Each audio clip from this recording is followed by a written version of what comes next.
Clear, sir. சரி.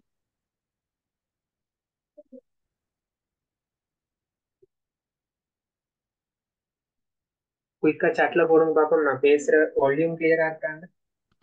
ஆமாம் sir, கிளியரா இருக்கு. Clear, sir.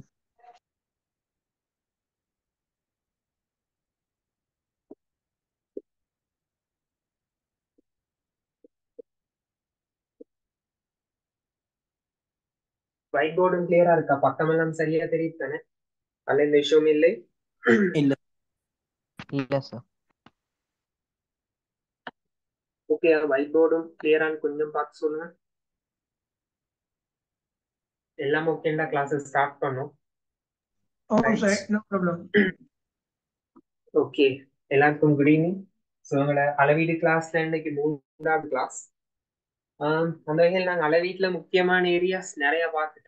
அளவீடுன்ற பாடத்துல ஒரு 20% மாதிரி நாங்கள் கவர் பண்ணிட்டோம். ஸோ இன்றைக்கு அதுல 3வது பார்ப்போம். நாங்கள் அதோட நிறைய கேள்விகளும் செஞ்சோம். லாஸ்ட் கிளாஸ் கேள்விகள் கொஞ்சம் பார்த்தோம்.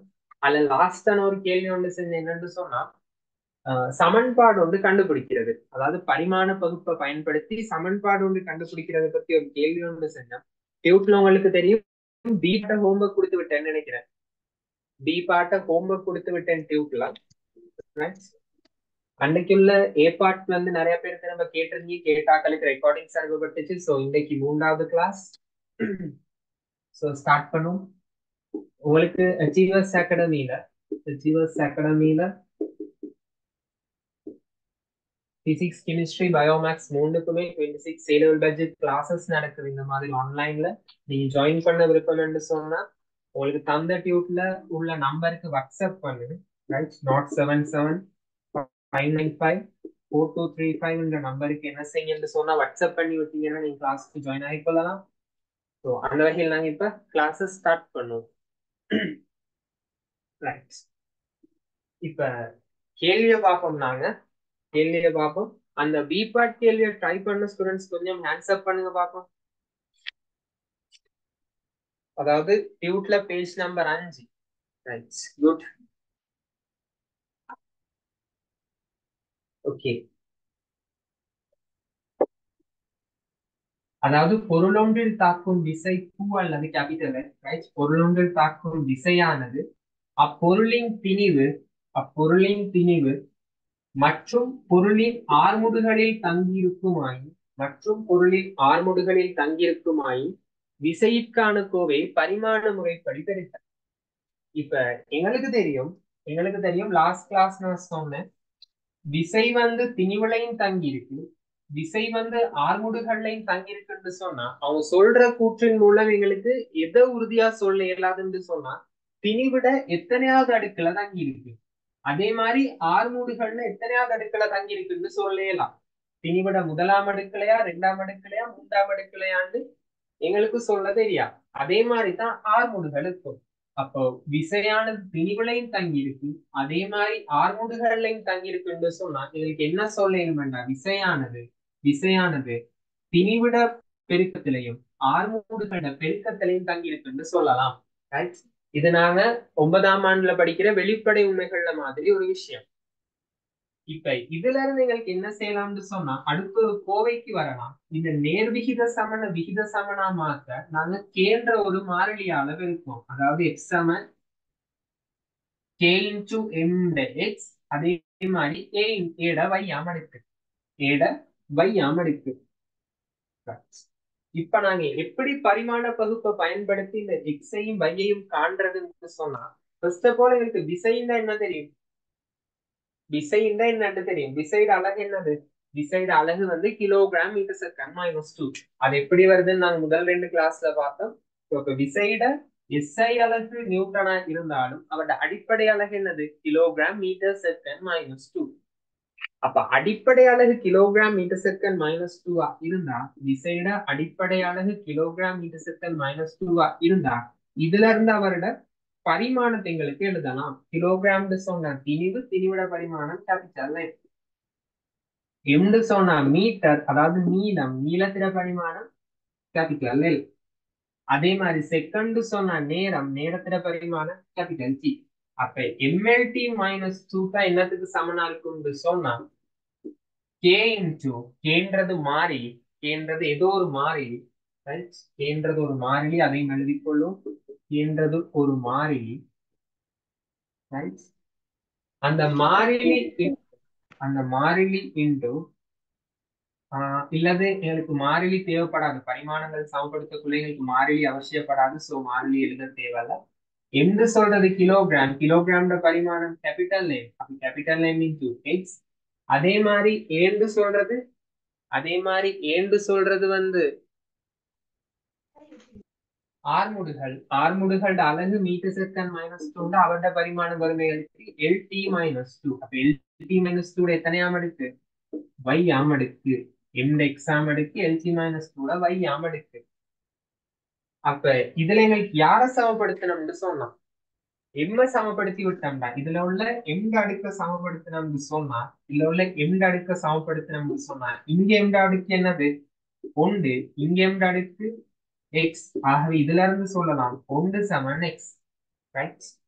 அதே மாதிரி பாருங்க, இங்க எல்ட அடுக்க சமப்படுத்தணும்டா, எல்ட அடுக்கு ஒன்று, இங்க எல்ட அடுக்கு y, அப்போ ஒன்று சமன் y. அதே மாதிரி இதுல டீட அடுக்கையும் சமப்படுத்தி விட்டோம்னு சொன்னா, டீட அடுக்கையும் சமப்படுத்தி விட்டோம்னு சொன்னா டீட மைனஸ் டூ சமன் டீட மைனஸ் 2y. டீட மைனஸ் டூ சமன் டீட மைனஸ் 2y. அப்ப மைனஸ் டூ சமன் -2y, இதுல இருந்து ஒன்று சமன் y என்று வரும். ஆகவே எக்ஸைன் கண்டுபிடிச்சிட்டோம், y இங்க கண்டுபிடிச்சாலே போதும். நாங்க டீய வச்சு கண்டுபிடிச்சாலும் yக்கு அதே பெருமானம் தான் வருது. இது வந்து என்ன செய்ய தேவையில்லைன்னு சொன்னா எங்களுக்கு செய்ய தேவையில்லை, ஏன்டா வையத்தை இங்கேயே கண்டுபிடிச்சிட்டவே நாங்க. இப்ப என்ன செய்வோம்னு சொன்னா, இப்ப இந்த சமன்பாட்டுல பிரதிடும், அதாவது எக்ஸ் சமன் எம் இன்டு எக்ஸுக்கு பதிலா எக்ஸ் சமன் கே இன்டு எம் இன்டு எக்ஸுக்கு பதிலா ஒன்று, ஏக்கு பதிலாகவும் உண்டு. அப்ப எங்களுக்கு ஆன்சர் வரும் எக்ஸ் சமன் கே எம் ஏ, அதாவது திசைக்கும் பிணிவுக்கும் ஆர்முடுகளுக்குமான தொடர்பு எக்ஸ் சமன் கே எம் ஏ. அப்ப உங்களுக்கு ஒரு டவுட் ஒன்று வரும், அப்ப இந்த கேட பெருமானத்தை எப்படி காண்றது? கேட பெருமானத்தை காண்றதுக்கான வழி என்னன்னு சொன்னா, அத பரிசோதனை ரீதியா தான் காணணும், அதாவது பிராக்டிக்கலா, ரைட்? அதாவது எங்களுக்கு இத பரிமாண பகுப்பை பயன்படுத்தி செய்யலாம். உண்மையாகவே நிஜத்துல ஒரு பொருள்ல தாக்குற விசைக்கும் ஆர்முடுகளுக்கும் பிணிவுக்கும் உள்ள தொடர்பை நம்ம பிராக்டிக்கலா எடுத்து பார்க்கணும். எப்படி பிராக்டிக்கலா எடுத்து பார்க்கறது? இப்ப யோசிப்போமே. பிராக்டிக்கலா எடுத்து பார்க்கறதுன்னு சொன்னா, பொருளோட திணிவு எடுக்கிறோம், பொருளோட திணிவு 2 கிலோகிராம் எடுப்போம், பொருளோட திணிவு 2 கிலோகிராம் எடுப்போம். அப்ப பொருளோட திணிவு 2 கிலோகிராம் எடுத்தா, இப்ப உதாரணத்துக்கு பொருளுக்கு இங்க விசைக்கும் ஆர்முடுகளுக்கும் கிராஃப் கொண்டு வரைஞ்சோம், விசைக்கும் ஆர்முடுகளுக்கும் கிராஃப் கொண்டு வரைஞ்சோம்னு சொன்னா, பொருளோட திணிவு 2 கிலோகிராம், பொருளோட திணிவு 2 கிலோகிராம். நான் விசை ஒரு 2 நியூட்டன் கொடுக்கக்குள்ள, விசை ஒரு 2 நியூட்டன் கொடுக்கக்குள்ள, விசை ஒரு 2 நியூட்டன் கொடுக்கக்குள்ள பிராக்டிக்கலா, அதாவது உண்மைக்குமே ஒரு பொருள் ஒன்று எடுத்தா அந்த பொருளுக்கு வந்து நான் அந்த பொருளோட திணிவு 2 கிலோகிராம், அந்த பொருளுக்கு நான் 2 நியூட்டன் விசை கொடுக்கக்குள்ள அந்த பொருள் என்ன ஆர்முடுகள் அசைதுன்னு சொன்னா 1 மீட்டர் செகண்ட் மைனஸ் 2 ஆர்முடுகள் அசையும், ரைட்? 1 மீட்டர் செகண்ட் மைனஸ் 2 ஆர்முடுகளோட அசையும். அதே மாதிரி நான் 4 நியூட்டன் விசை கொடுத்தேன்னு சொன்னா, அந்த பொருள் எந்த ஆர்முடுகளோட அசையும்டா, பொருள் எந்த ஆர்முடுகள் அசையும் என்றா ஒரு 2 மீட்டர் செகண்ட் மைனஸ் 2 ஆர்முடுகளோட அசையும். நான் உதாரணத்துக்கு சொல்றேன். அதே மாதிரி ஒரு 6 நியூட்டன் கொடுத்தா பொருள் அசைற ஆர்முடுகள் 3 என்று நாங்க பிராக்டிக்கலா செஞ்சு கண்டுபிடிக்கிறோம், ரைட்? பிராக்டிக்கலா செஞ்சு கண்டுபிடிக்கிறோம். இப்ப பிராக்டிக்கலா செஞ்சு கண்டுபிடிக்கக்குள்ள இப்ப பாருங்க, பிராக்டிக்கலா செஞ்சு கண்டுபிடிக்கக்குள்ள இந்த கிராஃப் நாங்க இந்த கிராஃப்ல பாருங்க, முதல்ல ஆர்முடுகள் விசை வந்து முதல்ல விசை 2 கிலோகிராம், முதல்ல விசை 2 நியூட்டனா இருக்கக்குள்ள, ஒவ்வொரு சந்தர்ப்பத்திலையும் பிரதிட்டு பார்ப்போம். கேத்தர திணிவிட பெருமானம் 2, ஆர்முடுகளோட பெருமானம் வந்துச்சு எங்களுக்கு 1. அப்ப இதை சுருக்கக்குள்ள கே என்ன வந்துச்சு எங்களுக்கு 1, ரைட்? இது அதாவது முதலாவது சந்தர்ப்பம். திசை 2 நியூட்டன், ஆர்முடுகள் 1 மீட்டர் செகண்ட் மைனஸ் 2 இருக்கக்குள்ள. அதே மாதிரி இப்ப இந்த ரெண்டாவது சந்தர்ப்பத்தை எடுப்போம். திசை 4 நியூட்டன், திசை 4 நியூட்டன், கே அப்படி இருக்கட்டும், திணிவு 2 கிலோகிராம், ஆர்முடுகள் அந்த சந்தர்ப்பத்துல என்ன வருதுன்னு சொன்னா 2. இங்க சுருக்கினாலும் என்ன வருது? கே சமன் 1.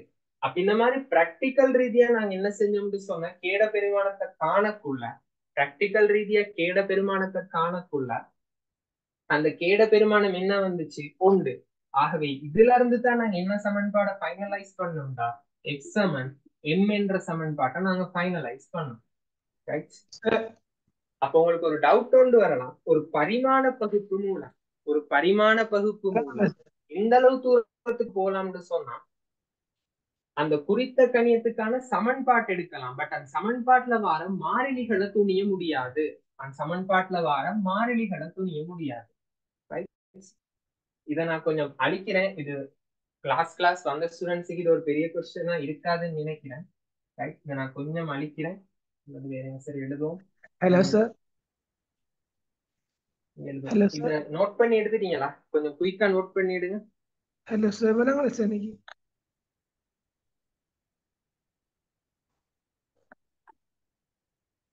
இதை கொஞ்சம் குயிக்கா நோட் பண்ணிடுங்க. Hello, sir. Hello, sir. Hello. Sir இன்னைக்கு இது விளங்கல சார் இந்த பகுதி. கொஞ்சம் நோட் பண்ணி எடுத்து ஸ்டூடெண்ட்ஸ் குயிக்கா ஹேண்ட் ரைஸ் பண்ணுங்க பாப்போம்.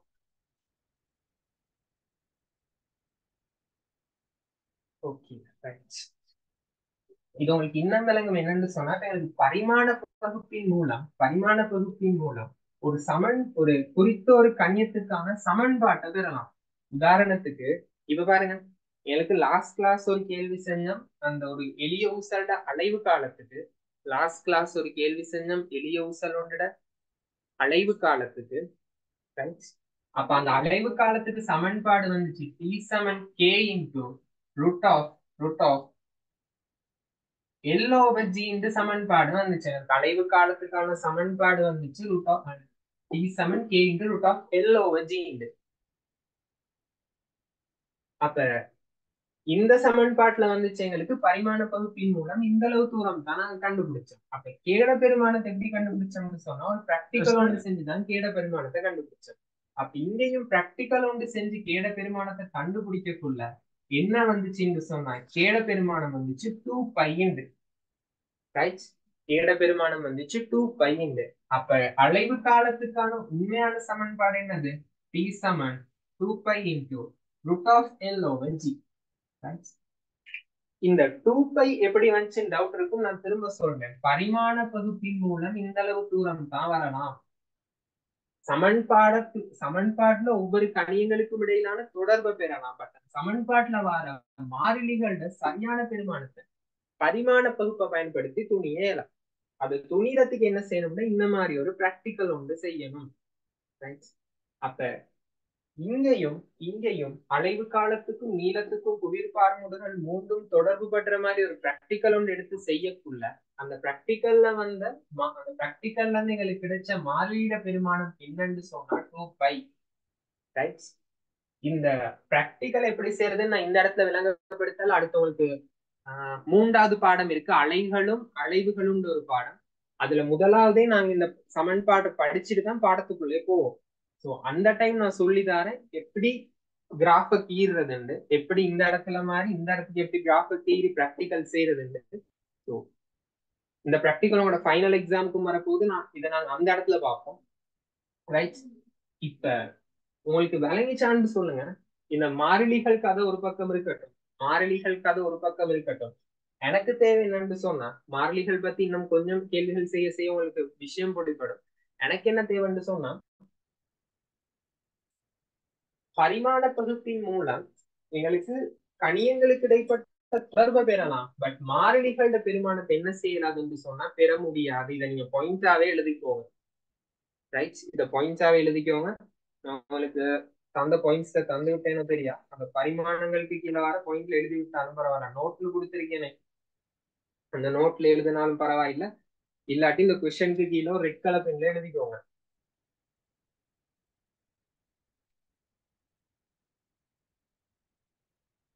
இந்த கொஸ்டினுக்கு கீழே ரெட் கலர் பென்ல எழுதிக்கோங்க.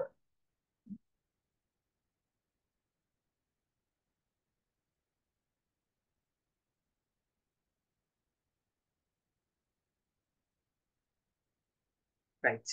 என்னன்னு சொன்னா இப்ப இவ்வளவுதான் விஷயம். அதுல ரொம்ப சிக்கல் ஒண்ணும் இல்ல. நாங்க பரிமாணங்களை யூஸ் பண்ணி இந்த சமன்பாடு வரைக்கும் வந்தோம் தானே. இப்போ எங்களுக்கு பரிமாண முறையில கிடைச்ச சொல்றது ஏதோ ஒரு மாறின்னு சொன்னா ஏதோ ஒரு நம்பர், ஒரு 4 இருக்கேனும், தசமஞ்சா இருக்கேனும், மறை 4 இருக்கேனும், ஏதோ ஒரு நம்பர், அதாவது மாறாத ஒரு பெருமானம். ஒரு 4ன்ற நம்பர் வந்து எப்பவுமே 4 தான். அந்த 4 பெருமானம் நீங்க இந்த வருஷம் படிச்சா உண்டு, வார வருஷம் படிச்சா உண்டுன்றது இல்ல.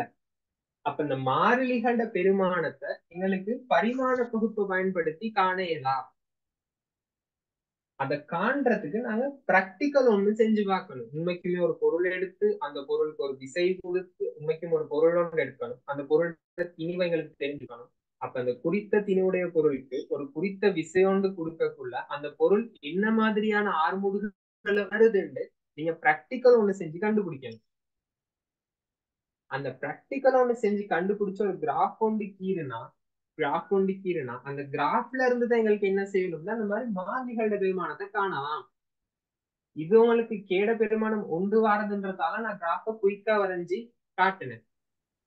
இங்க என்ன செய்யலாதுன்னு சொன்னா அந்த மாதிரி கிராஃப ஒரே ஸ்டெப்ல வரையலாம். அதுக்கு கொஞ்சம் நீங்க படிக்கணும். அதை நாங்க 3வது பாடத்துல பார்ப்போம்.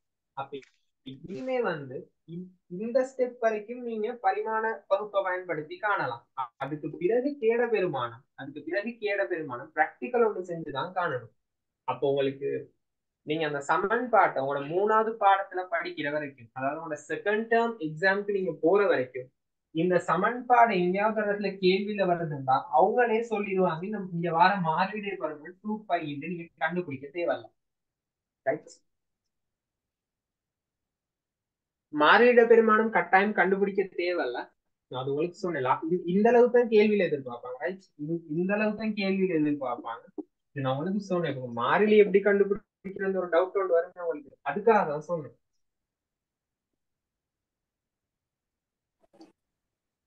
ஓகேயா? அதாவது பரிமாண பகுப்பை பயன்படுத்தி சமன்பாட்டில் உள்ள மாறிலிகளை துணிய முடியாது, மாறிலிகளின் பெருமானத்தை துணிய முடியாது. அந்த பாயிண்ட் எழுதிக்கோங்க. இப்பதானே 2 கேள்வி செஞ்சோம். இன்னும் கொஞ்சம் கேள்விகள் செய்ய அது உங்களுக்கு கிளியர் ஆகும். கரெக்டா வேணும்.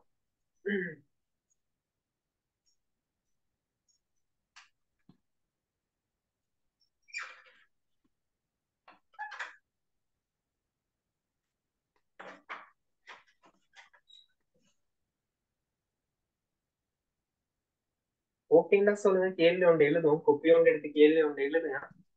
ஓகேயா? இந்த விஷயம் சரியா? கொஞ்சம் டவுட் இருக்கு ஸ்டூடெண்ட், பரவாயில்ல. அடுத்த கொஸ்டின் சேக்குள்ள கிளியர் ஆகும். ஓகேன்னா சொல்லுங்க. கேள்வி வாசிக்கிறேன். கொப்பி ஒன்று எடுத்து கேள்வி எழுதிக்கோங்க.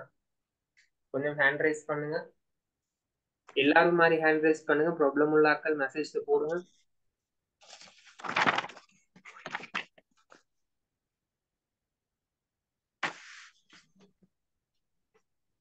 இந்த கிளாஸ் இருக்க 1.5 hour ஃபுல் ஃபோக்கஸ்ட் ஆயிருங்க. என்ன கிளாஸை கவனிக்காம நோட்டை வாசிச்சு பிசிக்ஸ் படிக்கலாம்.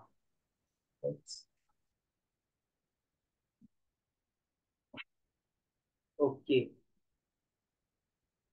இப்ப கேள்வி எழுதிக்கோங்க. திரவம் ஒன்றினுள் இயங்கும் போது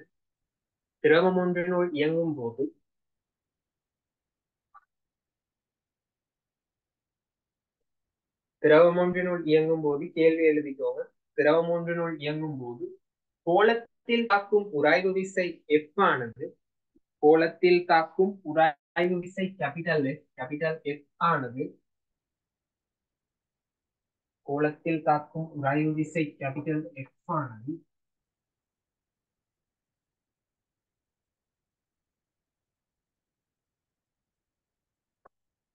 கோளத்தில் தாக்கும் உராய்வு விசை கேபிட்டல் F ஆனது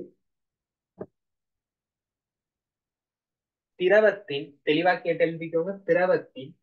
திரவத்தின் பிசுக்குமை குணகம். திரவத்தின் பிசுக்குமை குணகம். திரவத்தின் பிசுக்குமை குணகம் மீட்டா. ரைட். இந்த குறியீட்டுக்கு பேர் சிம்பிளின் மாதிரி கொஞ்சம் கீழே இழுத்து விடுவீங்க. அந்த குறியீட்டுக்கு பேர் மீட்டா. இந்த குறியீட்டுக்கு பேர் மீட்டா.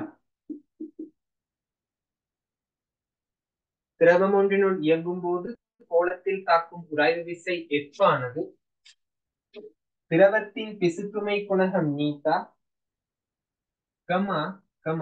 கோளத்தின் ஆரை சிம்பிள் ஆர் கோளத்தின் ஆரை சிம்பிள் ஆர் கோளத்தின் ஆரை சிம்பிள் ஆர் கோளத்தின் கதி கோளத்தின் கதி சிம்பிள் வி கோளத்தின் கதி சிம்பிள் வி என்பவற்றில் தங்கியுள்ளது.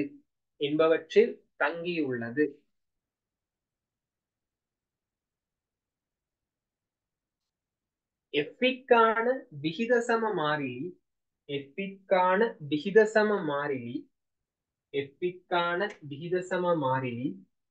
தெளிவா கேட்டு எழுதிக்கோங்க. எஃபிற்கான விகிதசம மாறிலி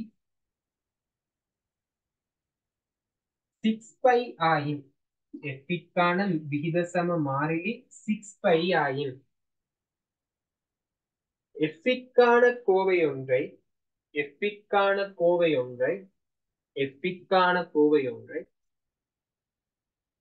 பரிமாண பகுப்பாய்வு முறையினால்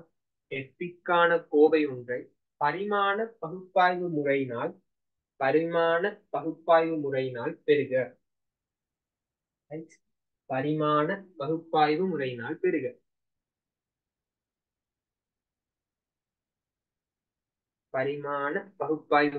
பெறுக. கேள்வி எல்லாம் எழுதிட்டீங்களா? எழுதின ஸ்டூடெண்ட்ஸ் கொஞ்சம் ஹேண்ட் ரைஸ் பண்ணுங்க பாப்போம்.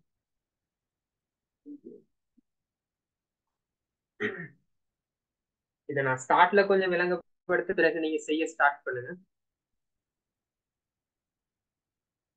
ஸ்டார்ட்ல நான் செய்யறேன், பிறகு நீங்க செய்ய ஸ்டார்ட் பண்ணி கேள்வி திரும்ப ஒரு தடவை வாசிக்கிறேன்.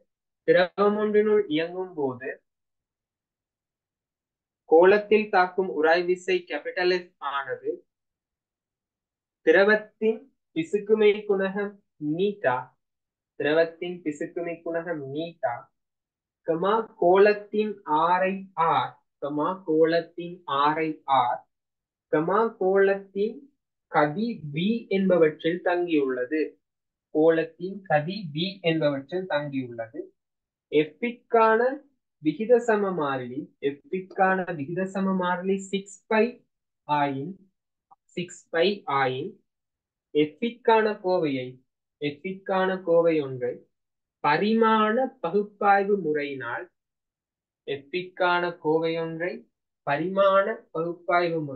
பெறுக. எஃபிற்கான கோவை ஒன்றை பரிமாண பகுப்பாய்வு முறையினால் பெறுக.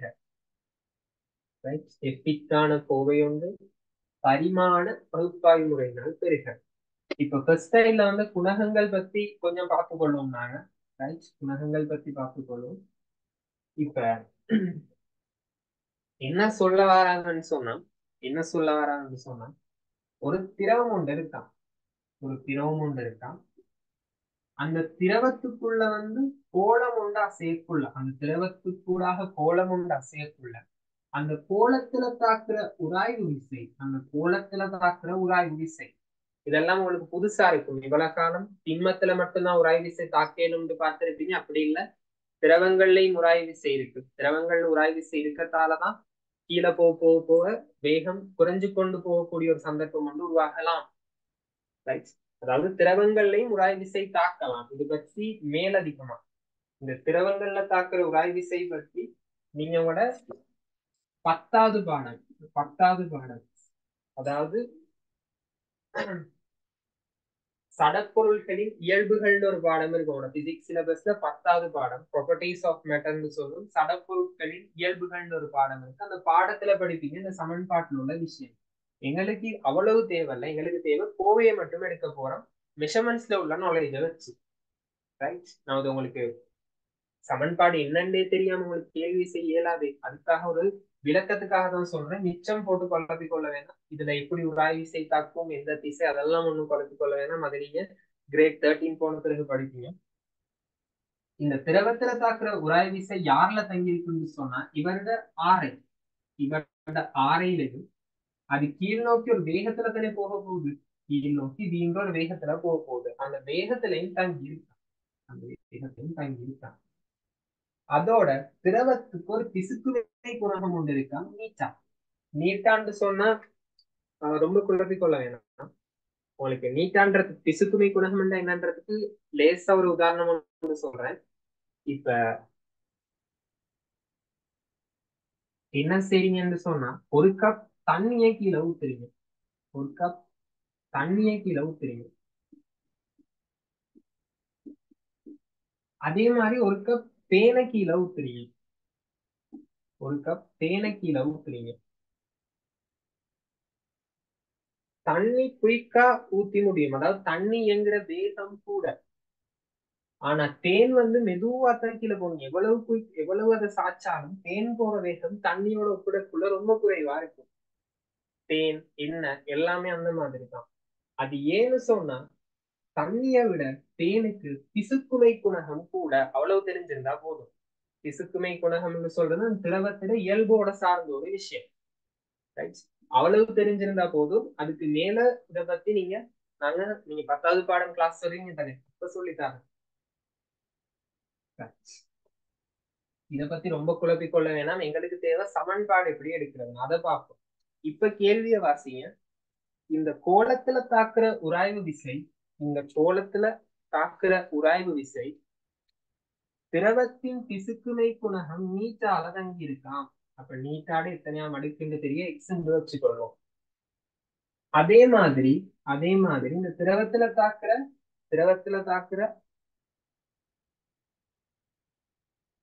தாக்குற உராய் விசை, சரி, அது கோலத்தின் ஆரையில தங்கி இருக்கான். அப்ப ஆரையிட வையாமடுக்குன்னு எடுப்போம். கோலத்தின் ஆரையில தங்கி இருக்கான். ஆரையிட வையாமடுக்குன்னு எடுப்போம். அதே மாதிரி கோலத்தின் கதி வீல தங்கி இருக்கான். கோலத்தின் கதி வீல தங்கி இருக்கான். அப்ப வீட ஜெட்டாம் அடுக்குன்னு எடுத்து இப்ப என்ன செய்யுங்கன்னு சொன்னா கேள்வியை நீங்க ட்ரை பண்ண ஸ்டார்ட் பண்ணுங்க.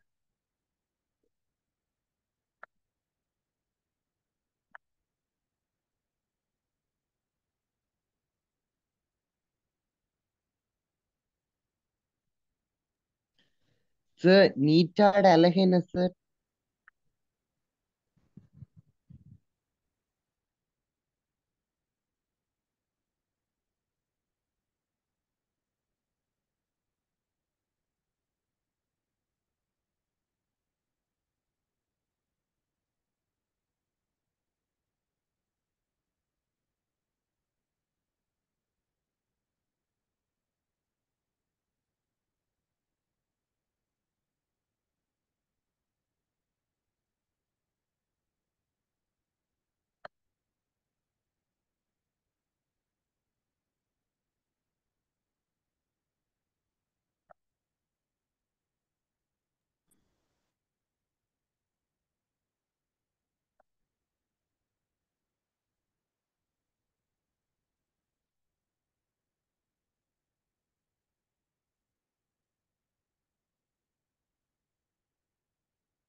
ஓ, நீட்டாட அழகு, ரைட்.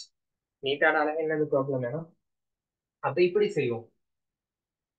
நாங்க இப்படி செய்வோம். நீட்டாட அழகு என்னன்றது ப்ராப்ளம் தானே. அத நான் சொல்றதை விட நீட்டாட அழகு உங்களை கண்டுபிடிக்க விடுறேன். நீட்டாட அழகு உங்களை கண்டுபிடிக்க விடுறேன். கேள்வி எப்படி மாத்துங்கன்னு சொன்னா ஒரு 1 மினிட் இருக்கு. நீட்டாட அழகு நீங்களே கண்டுபிடிங்க.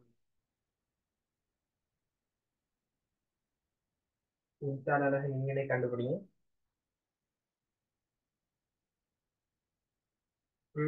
கேள்விய அந்த லாஸ்ட் எழுதினீங்க எஃபிக்கான கோவை ஒன்றை பரிமாண பகுப்பாய் முறைவினால் பெறுகின்றது. அதை மாத்துங்க. அந்த கடைசி ஸ்டெப்பை மட்டும், அந்த கடைசி கேள்வி துணை மட்டும் விட்டுங்க. கேள்வி சொல்ற மாதிரி மாத்துங்க.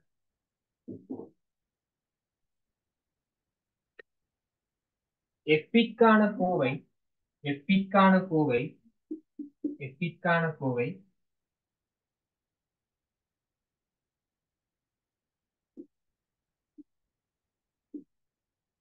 எஃபிக்கான கோவை KR நீட்டா V எனின் எஃபிக்கான கோவை KR நீட்டா V எனின் எஃபிக்கான கோவை KR நீட்டா V எனின் பரிமாண பகுப்பை பயன்படுத்தி பரிமாண பகுப்பை பயன்படுத்தி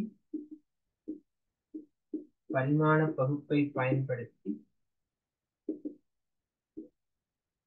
நீட்டாவின் அதாவது திரவ பிசுத்துணை குணகத்தின் நீட்டாவின் அலகு கமா பரிமாணங்களை துணிக. நீட்டாவின் அலகு கமா பரிமாணங்களை துணிக. கேள்வியை கொஞ்சம் மாத்தி விட்டேன். அலகு கமா பரிமாணங்களை துணிக. இப்ப நீங்க செஞ்சிருந்தீங்கன்னு சொன்னா, முதல் சொன்ன மாதிரி செஞ்சிருந்தீங்கன்னு சொன்னா எஃப்க்கான கோவை இந்த மாதிரி தான் வந்திருக்கு. இப்ப நான் உங்களுக்கு இந்த இடத்துல சின்ன ஒரு வித்தியாசம் செஞ்சேன். ஏன்னா முதல் கேள்வி மாதிரி இதே கேள்வி செஞ்சோம்னா நீட்டாட அழகு நீங்க கேட்டீங்க தானே, அதை உங்களே கண்டுபிடிக்க விட்டேன். நீட்டாட அழகு நீங்களே கண்டுபிடிங்க. இப்ப கோவையை தந்துட்டாங்க. இப்ப கோவையை தந்துட்டாங்க. கோவையை தந்துட்டாங்க. கோவையை தந்துட்டாங்க. நீட்டாட அழகு என்னன்றதை கண்டுபிடிப்போம். கோவையை தந்துட்டாங்க. நீட்டாட அழகு என்னன்றதை கண்டுபிடிப்போம். நீட்டாட அழகு என்னன்றதை கண்டுபிடிப்போம்.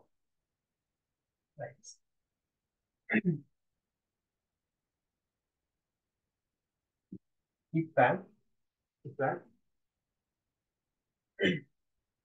இந்த இடத்துல எங்களுக்கு என்ன தேவையில்லைன்னு சொன்னா இந்த விஷயம் தேவையில்லை. ஏன்னா அவங்க கோவையை தந்துட்டாங்களே, கேள்வியை கொஞ்சம் மாத்தி விட்டேன். கோவையை தந்துட்டாங்க. எங்களுக்கு வேணும் என்னன்னா நீட்டாவை கண்டுபிடிப்போம் பரிமாணம் பயன்படுத்தி. எப்படி கண்டுபிடிக்கிறதுன்னு சொன்னோம். எப்படி கண்டுபிடிக்கிறதுன்னு சொன்னா இப்ப அவங்க தந்த இதை எப்படி KR நீட்டாவி அதுல இருந்து விகித சம மாறிலியும் அவங்க கேள்வியிலே தந்துட்டாங்க. இதுல வார விகித சம மாறிலியும் என்ன செஞ்சுட்டாங்கன்னு சொன்னா கேள்வியிலே தந்துட்டாங்க. அப்ப விசைக்குள்ள சமன்பாடு x சமன் 6πr நீட்டாவி. x சமன் 6πr நீட்டாவி. அப்ப இப்ப நாங்க பரிமாண பகுப்பு முறை மெத்தட்குள்ள போவோம். விசைன்னு சொன்னா விசையோட பரிமாணம் இப்ப எல்லாருக்கும் தெரிஞ்சிருக்கும். mL/-2 அதாவது கிலோகிராம் மீட்டர் செகண்ட் -2 சமனா இருக்கும். மாறிலி உண்டு. மாறிலிக்கு அலகு பரிமாணம் இல்ல. மாறிலிக்கு அலகு பரிமாணம் இல்ல. ஆறுன்னு சொல்றது ஆரைன்னு சொல்றது ஒரு நீளம் தானே. அப்ப இந்த நீளத்திட பரிமாணம் வறுமைகளுக்கு L. நீளத்திட பரிமாணம் வறுமைகளுக்கு L. நீட்டாட பரிமாணம் தெரியா, அது அப்படியே இருக்கட்டும். நீட்டாட பரிமாணம் தெரியா, அது அப்படியே இருக்கட்டும். வேகம் வேகத்திட அலகு என்னது மீட்டர் செகண்ட் -2. சோ அப்ப வேகத்திட பரிமாணம் எப்படி வரும்? வேகத்திட பரிமாணம் எப்படி வரும்? LT-1 வரும். வேகத்திட பரிமாணம் வரும் LT-1. இப்ப நாங்க கண்டுபிடிச்சா பாருங்க. இங்க நீட்டா தர இங்க ஒரு L அப்ப எங்களுக்கு வரும் L வர்க்கம் T-1 வரும். L வர்க்கம் T-1 வரும். இப்ப நாங்க நீட்டாவை கண்டுபிடிப்போம். ML-T-2 இன் கீழ் L வர்க்கம் T-1. ML-T-2 இன் கீழ் L வர்க்கம் T-1 வரும். இப்ப பார்ப்போம். இங்க எம்முக்கு எதுவும் நடக்காது. எம் அப்படியே இருக்கும். இங்க L வர்க்கம் அப்ப இதையும் சிற்பக்குள்ள எல்ட ஓராம் அடுக்கு கொண்டு கீழே இருக்கு. அந்த எல்ட ஓராம் அடுக்கு சமன்பாடு பின்னத்துக்கு மேல போகக்குள்ள மறையெடுக்காம ML-1 பாருங்க. இங்க T-2 இங்க T-1 இங்க ஒரு -1 ஒன்று மிச்சப்படும். அப்ப ஆன்சர் வரும் கடைசியா ML-1 T-1. நீட்டாட பரிமாணம் M×L-1 T-1. இது நீட்டாட பரிமாணம். அப்ப இதுல இருந்து அலகு துணிகிறது. இதுல இருந்து எப்படி அழகு துணிகிறது. அப்ப எங்களுக்கு அழகு வரும் பாருங்க, அழகு வரும் பாருங்க. என்று சொன்னா திணிவு, திணிவுட சர்வதேச அலகு கிலோகிராம், திணிவுட சர்வதேச அலகு கிலோகிராம். என்று சொன்னா நீளம், நீளத்திட சர்வதேச அலகு மீட்டர், கிலோகிராம் மீட்டர் -1 செகண்ட் -1 என்று வரப்போகுது மீட்டாட அலகு. ஓகேயா, கிளியரா?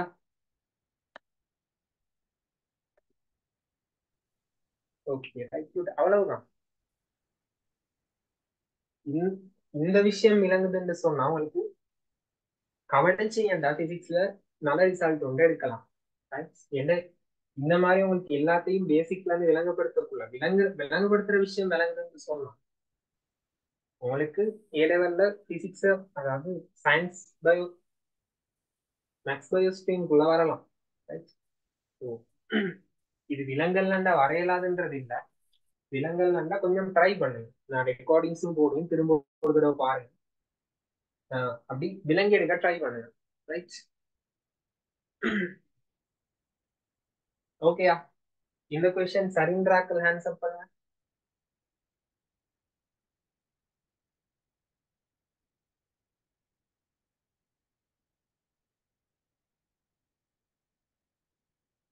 Right, okay. மத்தாக்கள் டவுட் எதுவும் இருந்தா சட்டில போடுங்க, நான் ரிப்ளை பண்றேன். விளங்குது இல்ல. இதுல இன்னொரு கேள்வி ஒண்ணு செய்வோம். நானும் பரிமாண பகுப்புல கேள்விகள் கொஞ்சம் செஞ்சுட்டு அடுத்த டாபிக்கு போவோம். பரிமாண பகுப்புல இன்னும் கொஞ்சம் கேள்விகள் செய்வோம்.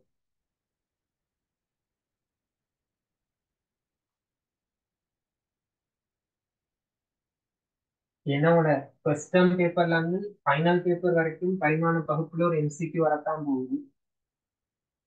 பரிமாண பகுப்புல ஒரு எம்சிக்யூ வரத்தான் போகுது. அந்த எம்சிக்யூ இப்ப ஏற்கனவே என்னன்னு சொன்னா பிசிக்ஸ் நீங்க ஒரு எம்சிக்யூக்கு இப்பவே படிச்சிட்டீங்க. உங்களுக்கு 50 எம்சிக்யூ வரப்போகுது, அது ஒரு எம்சிக்யூக்கு வந்து இப்பவே படிச்சிட்டீங்க. அடுத்த கேள்வி ஒன்று எழுதிக்கோங்க. அடுத்த கேள்வி ஒன்று எழுதிக்கோங்க. ஏ சமன் 10 log a Saman 10 log f இன் கீழ் a சமன் 10 log f இன் கீழ் b, a Saman 10 log f இன் கீழ் b. இங்கு fன்றது விசை, விசை. அப்படியா இருந்தா a fன்றது விசை ஆயின், f என்பது விசை ஆயின் a b இன் பரிமாணங்களை துணிக. f என்பது விசை ஆயின் a b இன் பரிமாணங்களை துணிக. ஒரு சின்ன டைம் ஒன்று தானே, கொஞ்சம் லேசான கேள்விதான். கொஞ்சம் யோசிங்க, டைம் ஒன்று தானே.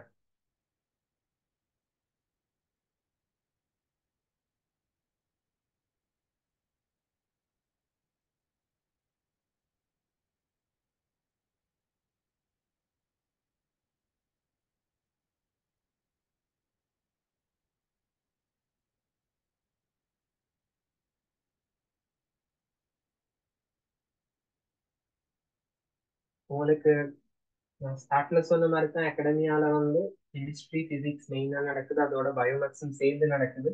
ஆன்லைன் கிளாஸ்க்கு வர விருப்பமான ஸ்டூடெண்ட்ஸ் அட்மினை கண்டாக்ட் பண்ணுங்க, வாட்ஸ்அப்ல கண்டாக்ட் பண்ணுங்க. ரிப்ளை வரதுக்கு கொஞ்சம் லேட் ஆனா கொஞ்சம் வெயிட் பண்ணீங்கன்னா, இந்த 3 பேட்ச் போய் கொண்டு இருக்கு. பேரலா 3 பேட்ச் கிளாஸஸ் நடந்திருக்கு. நிறைய சார் மார்க்கு எக்கச்சக்கமான பேப்பர் கிளாஸ் வர ஸ்டூடெண்ட்ஸ் இருக்காங்க, தியரி ஸ்டூடெண்ட்ஸ் பெரிய ஒரு ஸ்டூடெண்ட் கவுண்ட் ஒன்று இருக்கு அகாடமிக்குள்ள. ஸோ ரிப்ளை வர கொஞ்சம் லேட் ஆகும். எப்படியும் ரிப்ளை பண்ணுவாங்க, கொஞ்சம் வெயிட் பண்ணிக்கோங்க. ரைட், நிறைய பேர் எனக்கு பேமெண்ட் பண்ணிட்டு ரிப்ளை வரலன்னு சொல்லியிருந்தீங்க, அந்த அவங்க கொஞ்சம் வெயிட் பண்ணுங்க, ரிப்ளை வரும். இந்த ஒரு நாளைக்கு இதுக்கு மோர் தென் ஒரு 500 மெசேஜஸ்க்கு மேல மினிமம் வந்து கொண்டு. ஸோ எல்லாத்தையும் பார்த்து ரிப்ளை பண்ண ஒரு 2-3 அட்மின் மாதிரி இருக்காங்க. அவங்க 3 அட்மின் இருந்தும் லேட் ஆகுது கிளாஸ்க்கு வர ஸ்டூடெண்ட்ஸ் ரெஜிஸ்டர் பண்றது. ஸோ எப்படியும் ரெஜிஸ்டர் ஆகும்.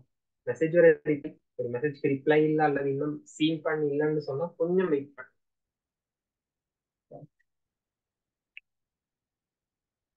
ஏன்னா பெரிய டீச்சிங் பண்ணணும்னு இருக்க கூட எவ்வளவு அட்மின் போட்டாலும் மேனேஜ் பண்ணிக்கொள்ள கொஞ்சம் சிக்கல்.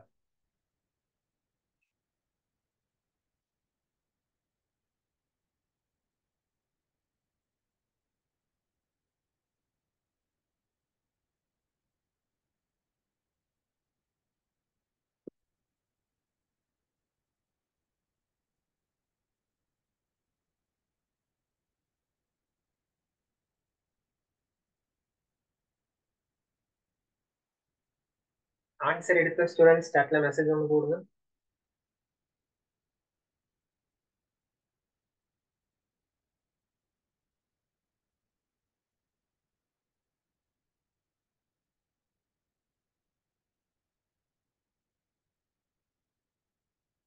குட்.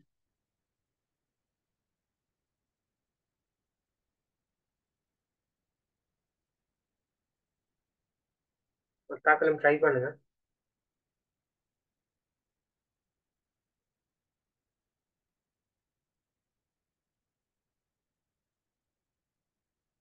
இன்னொரு 1 மினிட் தாரம் ட்ரை பண்ணுங்க.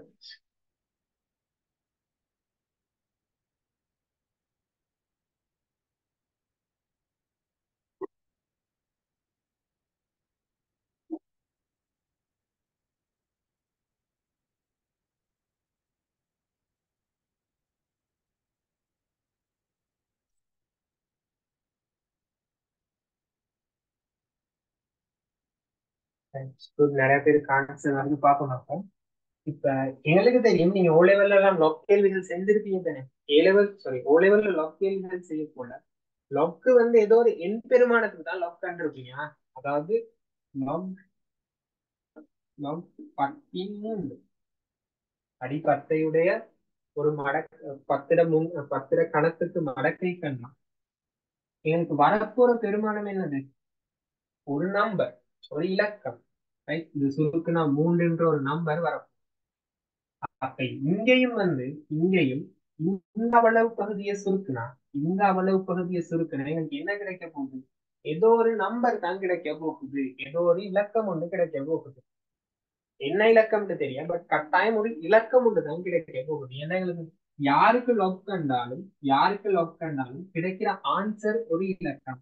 அப்ப அந்த இலக்கத்தை 10 ஒரு எண் பெருமானத்தால பெருக்கக்குள்ள அப்பையும் என்ன கிடைக்க போகுது? எங்களுக்கு ஏதோ ஒரு இலக்கம் தான் கிடைக்க போகுது, ஏதோ இலக்கம் தான் கிடைக்க போகுது. அப்ப ஏன்னு சொல்றது என்னது? ஏன்னு சொல்றது பரிமாணமற்ற, ஏன்னு சொல்றது அழகு பரிமாணமற்ற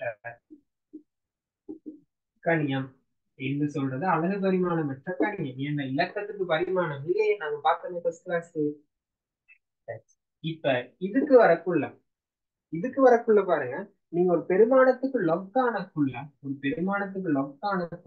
இதுளுக்கும் ஏதோ ஒரு நம்பருக்கு தானே லொக் பண்ணீங்க. என்னைக்காவது ஒரு 5 என்ற இலக்கத்துக்கு லொக் கண்டிருப்பீங்க, 1000 என்ற இலக்கத்துக்கு கண்டிருப்பீங்க, 100 என்ற இலக்கத்துக்கு கண்டிருப்பீங்க.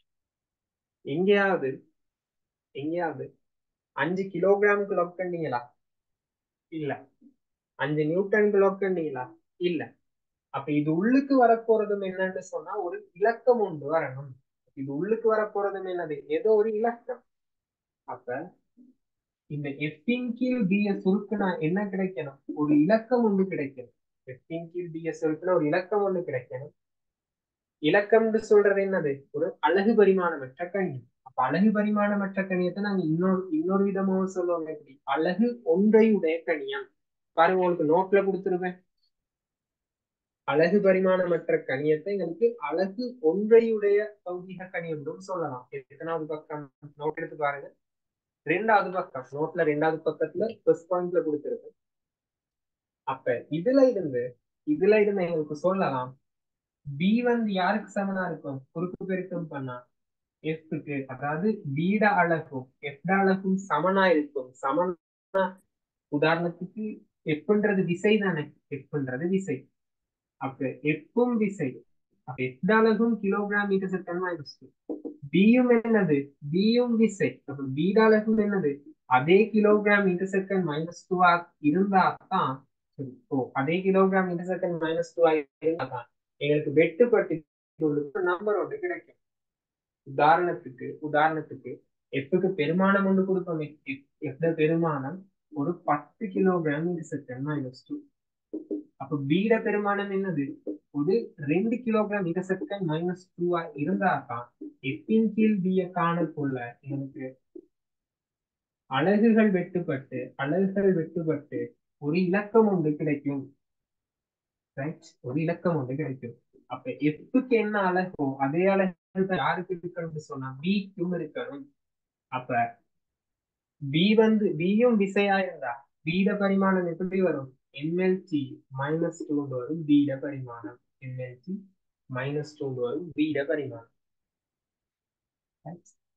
இந்த விஷயம் வந்து லொக்குக்கு மட்டும் இல்ல.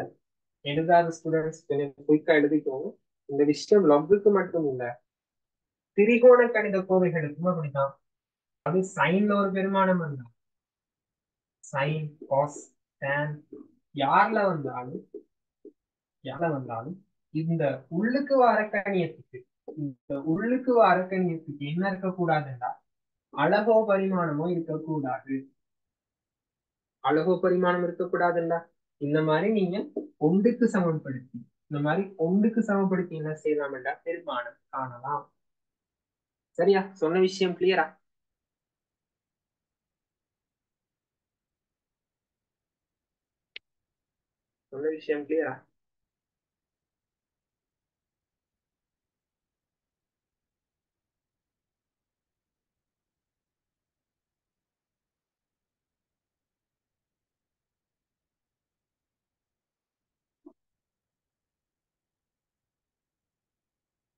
கிளியர் இல்லாத டவுட் எதுவும் இருந்துச்சுன்னு சொன்னா chatல போடுங்க. மத்தாக்கள் கொஞ்சம் ஹேண்ட் ரைஸ் பண்ணுங்க.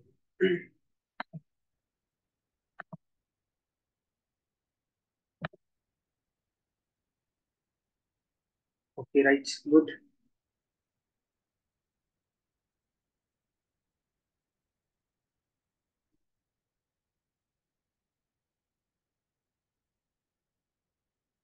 அடுத்த ஒரு கேள்வி செய்வோம். அடுத்த ஒரு கேள்வி நீங்க ட்ரை பண்ணுங்க.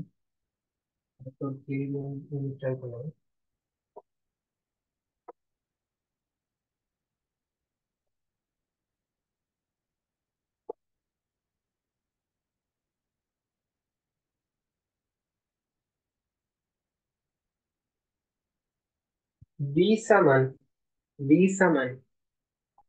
root of V Saman root of P இன் கீழ் simple f. V Saman root of P இன் கீழ் simple f. இங்க V கதிர் தீன்றது இழுவை. V கதிர் தீன்றது இழுவையாயிருந்தா எம்மின் பரிமாணங்களை காண்க. எம்மின் பரிமாணங்களை காண்க.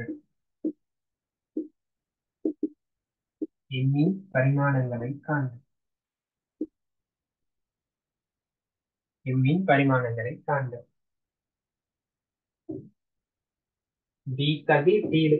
இப்ப எடுத்தோட எம் தான் எங்களுக்கு தெரியுமே. எம் வந்து எந்த என்னது மேல வர திணிவா? அந்த இடத்துல எம் திணிவு, இந்த இடத்துல எம் திணிவா? இல்ல, அதைத்தான் கண்டுபிடிக்க சொல்றாங்க. அப்ப முதல் பிள்ளை உங்களுக்கு எங்க வரும்? எம்ம திணிவுன்னு எடுத்தீங்கன்னா அதுக்கு பிறகு உங்களுக்கு செய்யறதுக்கு எதுவும் இல்லையே. எம் இந்த இடத்துல திணிவு இல்லை. எம் யாருன்னு தெரியும். எம் விசையிட வர்க்கமா, நீளமா, நீளத்திர கணமா, ஒன்றும் தெரியாது. அந்த எண்மத்தை என்ன செய்ய போறீங்க என்று சொன்னா அழகு பரிமாணத்தை பாய்ச்சி காண போவீங்க. கொஞ்சம் ட்ரை பண்ண.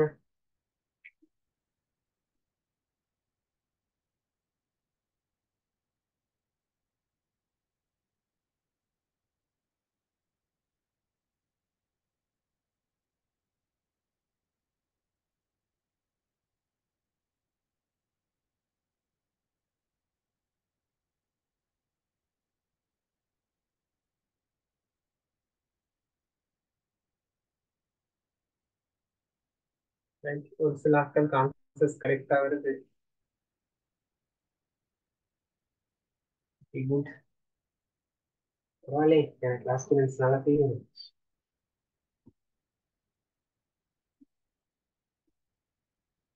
திரும்ப சொல்றேன், சிம்பிள் எம் சொல்றது திணிவு இல்ல. அப்ப டிரெக்டா சிம்பிள் என்ற பரிமாணம் கேபிட்டல் எம் சொன்னீங்கன்னா இல்ல. சிம்பிள் எம்ன்றது இந்த இடத்துல திணிவு அல்ல.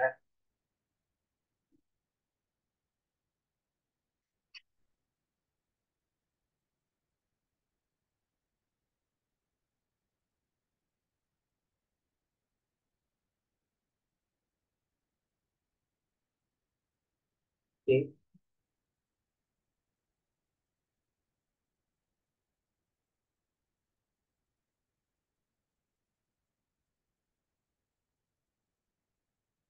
ரைட், ஆன்சர்ஸ் வருது பார்ப்போம். அப்ப இந்த இடத்துல வேகம்னு சொன்னா அவருடைய பரிமாணம் வரும் எல்ஜி மைனஸ் ஒன் சமன் ரூட் ஆஃப் டீன்னு சொல்றது இழுவை. இழுவைன்னு சொன்னாலும் யாருன்னா அதுவும் ஒரு விசை. இழுவைன்னு சொன்னாலும் இழுவிசை. இழுவைன்னு சொன்னாலும் அதுவும் ஏதோ ஒரு விசை. அப்ப விசைட பரிமாணம் என்னது? விசைட பரிமாணம் வரும் NLG minus two kilogram into second minus two. கீழே சிம்பிள் சிம்பிள் எத்தனை காண போறோம்? ரெண்டு பக்கம் வர்க்கிப்போம். வர்க்கிச்சா வரும் எங்களுக்கு எல்டி மைனஸ் ஒன் வர்க்கம் சமன் எம்எல்டி மைனஸ் டூ இன் கீழ் எம் வந்து வரப்போகுது. அப்ப எங்களுக்கு சிம்பிள் எம் சமனா இருக்கும். சிம்பிள் எம் சமனா இருக்கும். சிம்பிள் எம் சமனா இருக்கும் எம்எல்டி மைனஸ் டூ இன் கீழ் எம்எல்டி மைனஸ் டூ இன் கீழ் எல் வர்க்கம் டி மைனஸ் டூ வரும். எல் வர்க்கம் டி மைனஸ் டூ வரும். டி மைனஸ் டூ எல் வந்து ஆன்சர் வரும் எம் இன்டூ எல் மைனஸ் ஒன்று வரும். இவருட பரிமாணம். இந்த சிம்பிள் எம்ன்ற யாரு? இந்த சமன்பாடு எங்க பாதிப்போம்னா அடுத்த வார பாடங்கள்ல பார்ப்போம். இது எந்த இடத்துல இப்படி சமன்பாடை பாதிக்கிறது. இப்ப எங்களுக்கு தேவை ஏதாவது ஒரு இந்த பரிமாண பகுப்பை பயன்படுத்தி கேள்விகளை செய்யக்கூடியதா இருந்தா சரி. ஓகே, இந்த கொஸ்டின் கிளியர்ன்றாக்க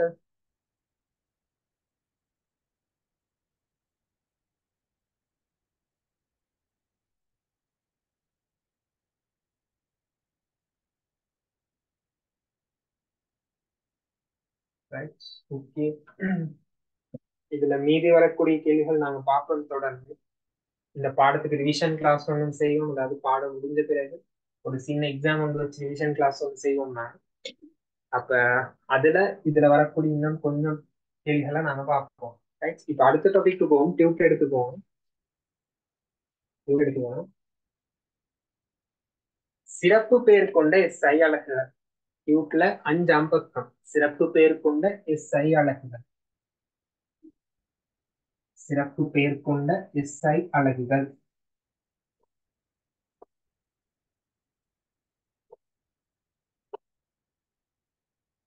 சிறப்பு பெயர் கொண்ட SI அலகுகள்.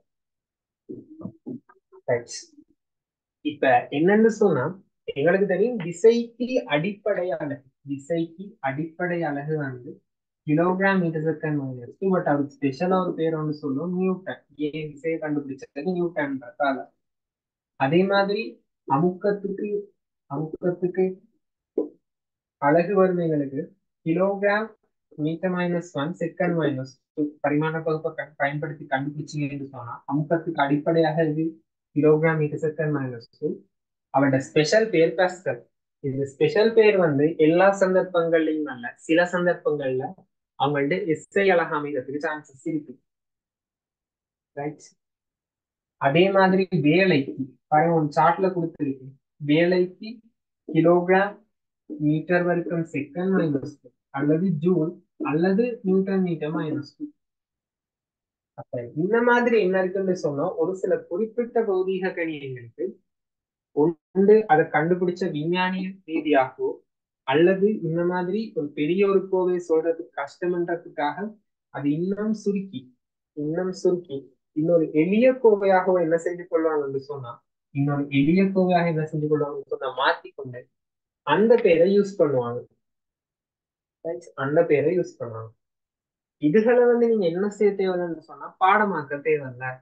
பிசிக்ஸ்ல பாடமாக்குற இடம் இல்ல. பிசிக்ஸ்ல எந்த ஒரு இடத்துலயுமே பாடமாக்குற இடம் இல்ல.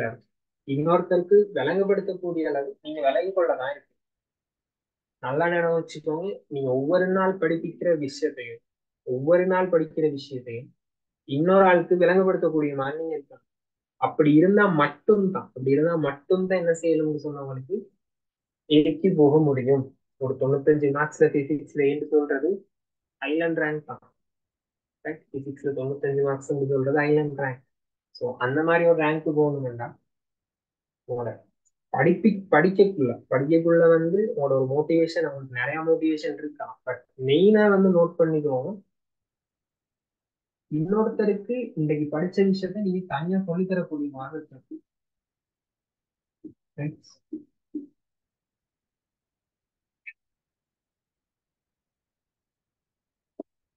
இப்ப அந்த சார்ட்ல உள்ள இதுகளை பார்த்துக்கோங்க. அங்கால பாருங்க பலூக்கு வெக்டர்ன்ற அலகு யூஸ் பண்ணோம். அது எப்படி இங்கிலீஷ் பேர் வந்து பக்கத்துல இருக்கு. அதே மாதிரி அதோட அடிப்படை அலகுகள் இருக்கு. மீதிரனுக்கு ஹெர்ட்ஸ், மின்னேற்றம் கூலோம், மின்னேற்றம் கூலோம், மின்கடத்தாரி சைமன்னு சொல்லுவோம், மின் அழுத்தம் வோல்ட், மின் தடை ஓம், கொள்ளளவு ஃபெரட், காந்தப்பாய அடர்த்தி டெஸ்லா, காந்தப்பாய அடர்த்தி டெஸ்லா, காந்தப்பாயம் வேபர்னு சொல்லுவோம், ஒளிர்பாயம் லூமன், ஒளிச்செறிவு லக்ஸ், தூண்டல் திறன் ஹென்றி. இதுல எதையுமே நீங்க பாடமாக்க தேவையில்லை. பயப்பட வேணாம், பாடமாக்க தேவையில்லை. இதுல வந்துச்சவங்களுக்கு பேர் காந்தப்பாய் அடர்த்தி, மின் கடத்தாறு, கொள்ளளவு, அது எல்லாத்தையும் வந்து அடுத்தடுத்த பாடங்கள் என்ன செய்வோம்னா தனித்தனியா நாங்க படிப்போம். தனித்தனியா மின் கொள்ளளவுன்னா என்ன, எந்த இடத்துல மின் கொள்ளளவு சம்பந்தப்படுது. மின் கொள்ளளவுன்னு சொன்னா கெபாசிட்டர்னு சொல்லுவோம். அதாவது இப்ப போன் சார்ஜ் ஒன்று எப்படி நிக்குது, போன்ல பேட்டரின்னு தெரியும், பேட்டரிக்குள்ள எந்த விஷயம் என்ன மாதிரி ஒர்க் பண்ணு, எவ்வளவு நேரம் போன சார்ஜுக்கு போட்டா எந்த அளவு கரண்ட் வேஸ்ட் எங்க வீட்டுக்கு போகும், எல்லாத்தையும் வந்து என்ன செய்வோம்னா நாங்க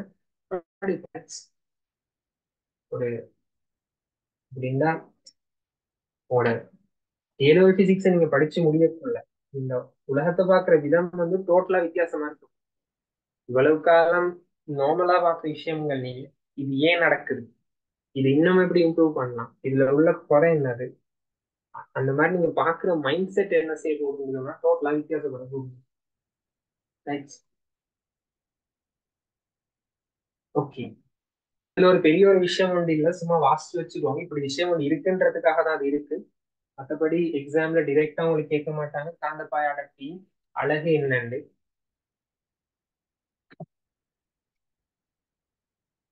அடுத்து பார்ப்போம் முட்சேர்க்கைகள். இது கொஞ்சம் இம்பார்ட்டன்ட். முட்சேர்க்கைகள் இது கொஞ்சம் இம்பார்ட்டன்ட். இந்த முட்சேர்க்கை எழுதுற விதம் அதுகளோட பேர்ல இருந்து முக்கியம்.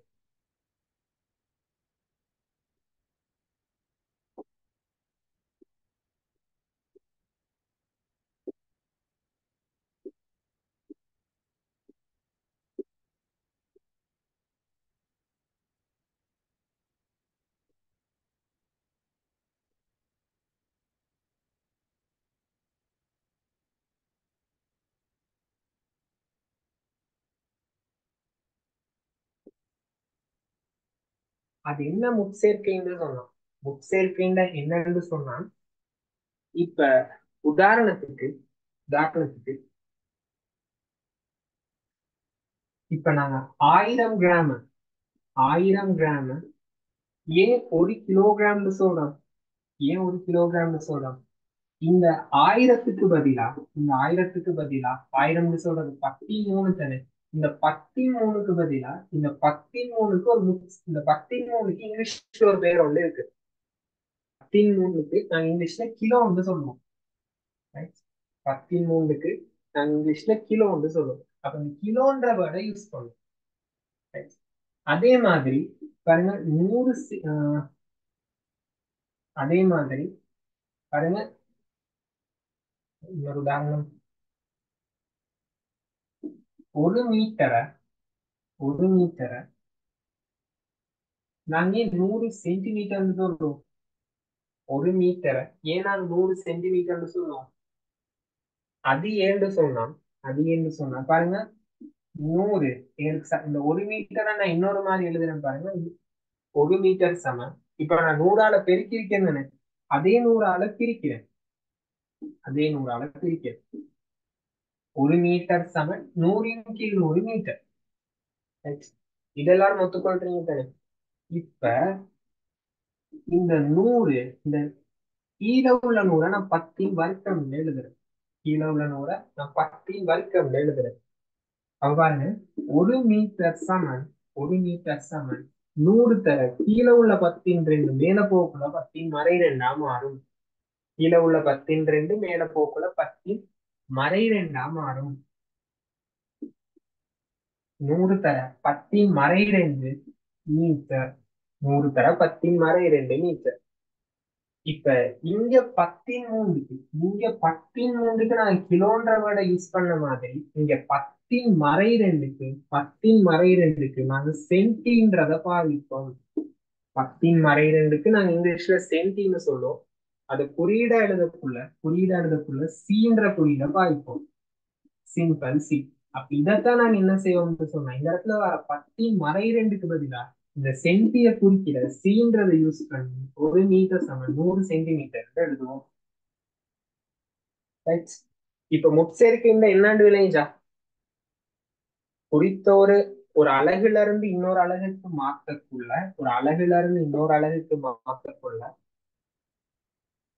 எங்களுக்கு ஒரு சில சந்தர்ப்பங்கள்ல ஒரு குறித்த ஒரு எண்பெருமானத்தால பெருக்கவோ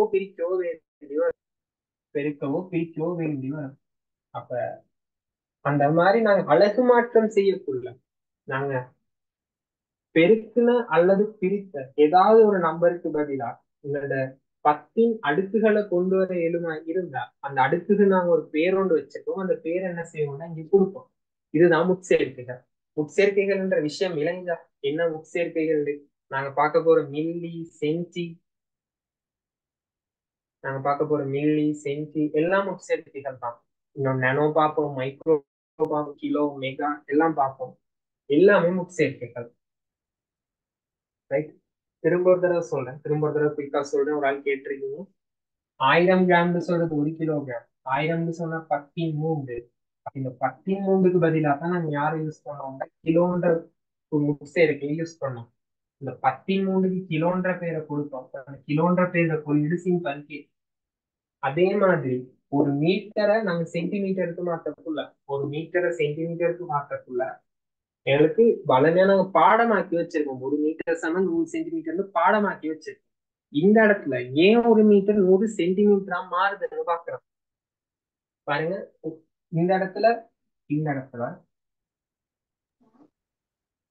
1 மீட்டர் சமன் 1 மீட்டர் தானே. அப்ப எனக்கு ஒன்றை எழுதையிலும் 100 இன்ட்டு 200 100 பிரிச்சா 100 தானே. கீழே உள்ள 100 10 வர்க்கம் எழுதுவோம். இந்த 10 வர்க்கத்தை மேல கொண்டு போனா 10 எழுதுவோம். இப்ப பாருங்க, எங்களுக்கு இந்த 10 என்ன இருக்குன்னா ஒரு பேர் ஒன்று இருக்கு. என்னது? சென்டி. 10 சென்டின்னு ஒரு பேர் ஒன்று இருக்கு. அந்த சென்டின்றதுக்கு குறியீடு ஒன்று இருக்கு, சிம்பிள் சி. அவருக்கும் நான் பிரதிடுவோம். இந்த மாதிரி என்ன நடக்குதுன்னு சொன்னா 1 மீட்டர் 100 சென்டிமீட்டர் ஆமா இருக்கு. இவ்வளவு காலம் பாடமாக்குற விஷயத்துல நடக்கிற மேத்தமெட்டிக்கல் ஸ்கிரிப்டிங் தான். அந்த மாதிரி ஒவ்வொரு அடுக்குக்கும் ஒவ்வொரு பேர் இருக்கு. அப்ப எழுதுவோம். 11ஆம் அடுக்க டெக்கான்னு சொல்லுவோம். அங்கால 13 hecto, 13 kilo, 16 mega,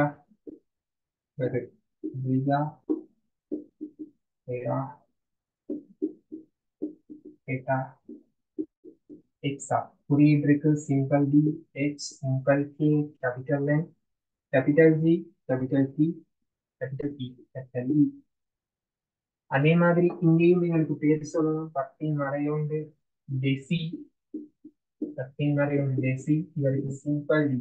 டெக்காவும் simple D தான், டெசியும் சிம்பிள் டி தான். 10^3 milli, 10^3 milli simple N. 10^6 micro, 10^6 micro. Roman இலக்கத்துல யூ மாதிரி போடும். அதாவது ரோமன் இலக்கத்துல மைக்ரோன்றது இதுதான். யூ மாதிரி போட்டு ஒரு கோடு உண்டு, கொஞ்சம் நீளமா வரும். 10^9 nano, simple N. 10^12 pico, simple P. 10^15 femto, simple எ.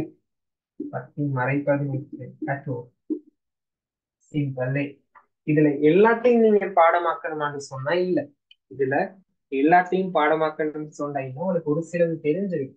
இல்ல நான் சொல்றதுகளை மட்டும் பாடமாக்கி கொண்டா போதும். மார்க் பண்ணிக்கோங்க. 13, 16.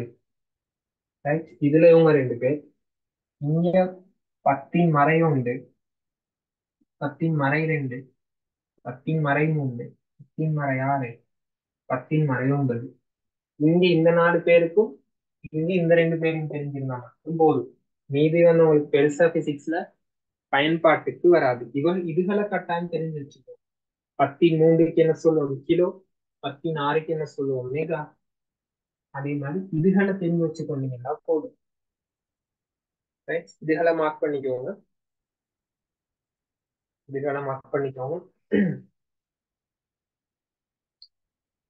எக்ஸாம்ல கேட்பாங்க ஒரு 500 நானோமீட்டர் அலைநீளத்தை கொண்ட ஒரு மின்காந்த அலை. அப்படி வளர்க்குள்ள எனக்கு என்ன தெரிஞ்சிருக்கணும்? 500 நானோமீட்டர்ல நானோண்டா என்னன்னு தெரிஞ்சிருக்கணும். நம்ம கேள்வி அந்த மாதிரி ஸ்டார்ட் பண்ணக்குள்ள எனக்கு நம்ம சேர்க்கையோட அறிவு என்னன்றா ரொம்ப தேவை.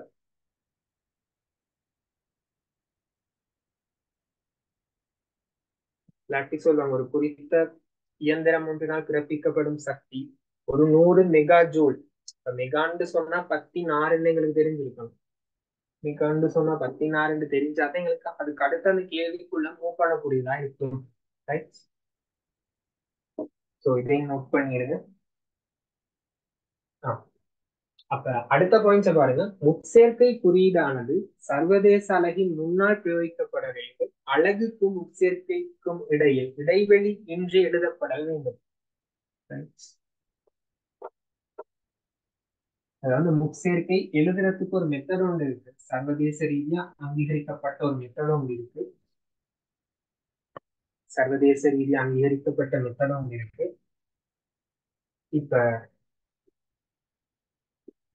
1000 நியூட்டன் 1000 நியூட்டனுக்கு எப்படி எழுதணும்னா 10 × 3 எழுதிடும். அதாவது 1 தர 10 × 3 நியூட்டன் எழுதிடும். இந்த 10 × 3 நியூட்டன் எப்படி எழுதலாம்னு சொன்னா 1 கிலோ நியூட்டன். அதாவது இப்படி எழுதுனா சரி. முற்சேர்க்கை வந்து சர்வதேச அலகின் முன்னால் எழுதப்பட வேண்டும். இதே ஒரு ஆள் இப்படி எழுதுனாங்கண்டா இல்ல 1 தர நியூட்டன் கிலோன்னு எழுதுனா இது இல்ல. இப்படி எழுதுறதுல வாசிக்கக்கூடிய விளக்குது. 1000 நியூட்டனை பெயருக்கு எப்படி சொல்லலாம்? 1 கிலோ நியூட்டன் சொல்லலாம். இதுதான் முதலாவது பாயிண்ட்ல சொல்ல வராங்க. முற்சேர்க்கைகள் எழுதப்பட பேர்ல இருக்கு முற்சேர்க்கை. அப்ப சர்வதேச அளவுக்கு முன்னாலதான் என்ன செய்யணும் சொன்னாங்க? சேர்த்து எழுதணும். அடுத்த விஷயம் பாருங்க. இதுல இன்னொன்றும் இருக்கு. என்னன்னு சொன்னா இந்த முற்சேர்க்கைகள் எழுதக்குள்ள எப்படி எழுதணும்னா இடைவெளி என்று எழுதப்படணும். நான் ஃபர்ஸ்ட் கிளாஸ்ல சொல்லிவிட்டேன். என்னன்னு சொன்னா இதுக்கும் 2 அர்த்தம் இருக்கு. இடைவெளி இன்றி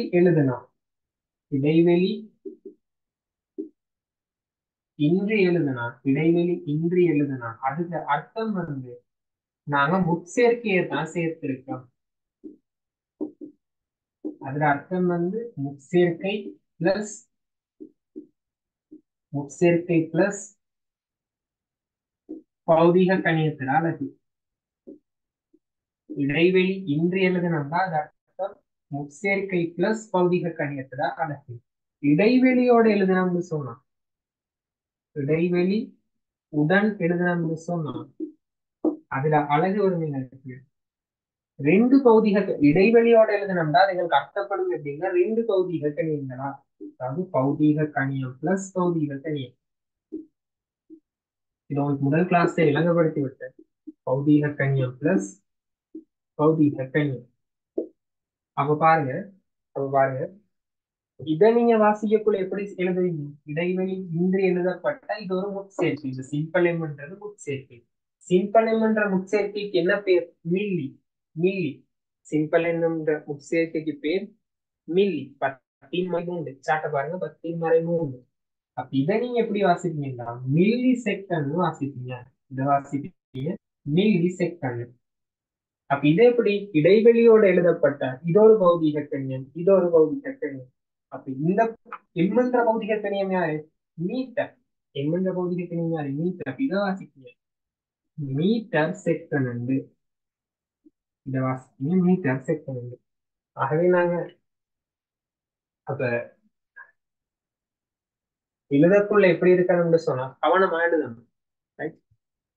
முக்கியமா MCQல அதை செக் பண்ணுவாங்க. பின்வருவனவற்றுள் மில்லி செகண்டை சரியாக குறிப்பது என்று சொல்லி ஒரு 5 ஆன்சர் இருக்கும். ஓலைவல்ல 4 ஆன்சர் பேப்பருக்கு வரும், எழுவல்ல 5 ஆன்சர் வரும் எம்சிக்யூக்கு. 5ல ஒன்றுதான் சூஸ் பண்ணணும் நீங்க. ரைட், ஓகேயா? சொன்ன விஷயம் கிளியரா? இதுல இன்னொரு முக்கியமான பாயிண்ட் ஒன்று சொல்ல இருக்கு அப்படின்னு சொல்றேன். சொன்ன விஷயம் கிளியர், என்ன ஹேண்ட் ரைஸ் பண்ணுங்க.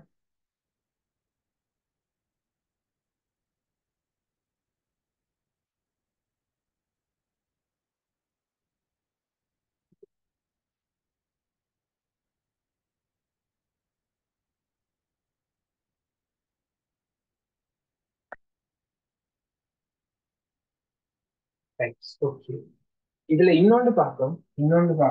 எங்களுக்கு சர்வதேச அலகுகளை சரியாகிறதுக்கான முறை ஒண்ணு இங்க கேள்வியில வரும்.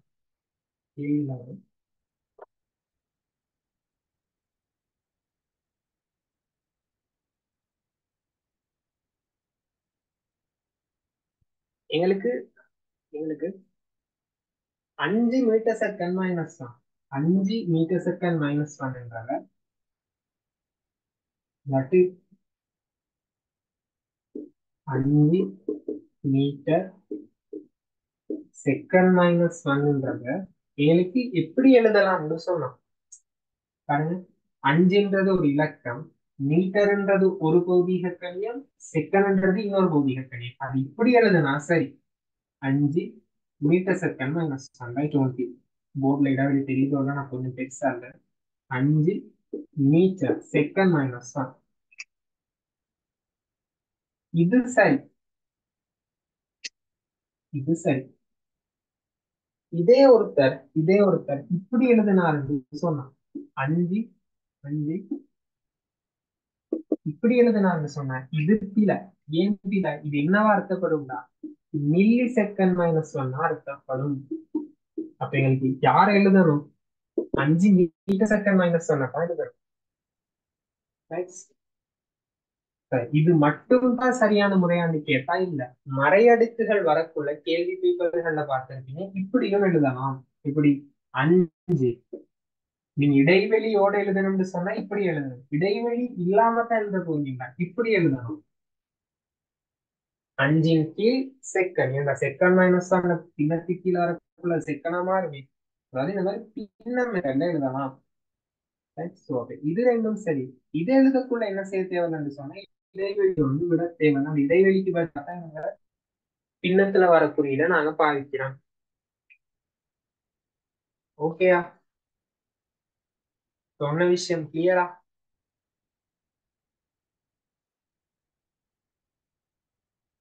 ஓகேயா? சொன்ன விஷயம் கிளியரா?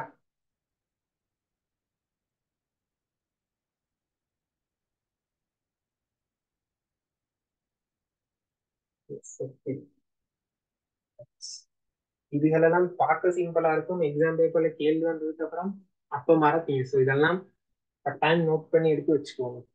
இப்போ பாக்குறதுக்கு சில விஷயம் மாதிரி இருக்கும். எக்ஸாம் பேப்பர்ல உங்க ஃபைனல் எக்ஸாம் எழுத போற பிள்ளை கூட வாரப்பில இருக்கு. நான் கொஞ்ச நாள் போக்குள்ள பாஸ்ட் பேப்பர் செய்ய ஸ்டார்ட் பண்ணோம். அப்ப தெரியும் பாஸ்ட் பேப்பர் இதுல கேட்டிருக்காங்க. பார்ப்போம். அடுத்து, பின்வரும் அலகுகளை அவை வினவப்பட்டுள்ள அலகு வடிவத்திற்கு மாற்றுக. இன்னொரு விதமான பயிற்சிக்குள்ள போவோம். அலகு மாற்றத்துக்குள்ள அலகு மாற்றத்துக்குள்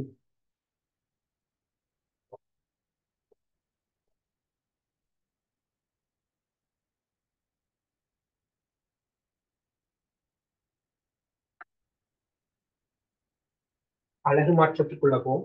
முதலாவது பாருங்க, மீட்டர் செகண்ட் மைனஸ் ஒன்னு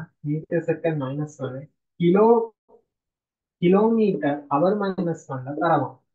மீட்டர் செகண்ட் மைனஸ் ஒன்னு கிலோமீட்டர் அவர் மைனஸ் ஒன்ல தரவும். எப்படி மாத்துறதுன்னு சொன்னான். ஒரு கேள்வி நான் செஞ்சு காட்டுறேன், பிறகு நீங்க செய்யுங்க.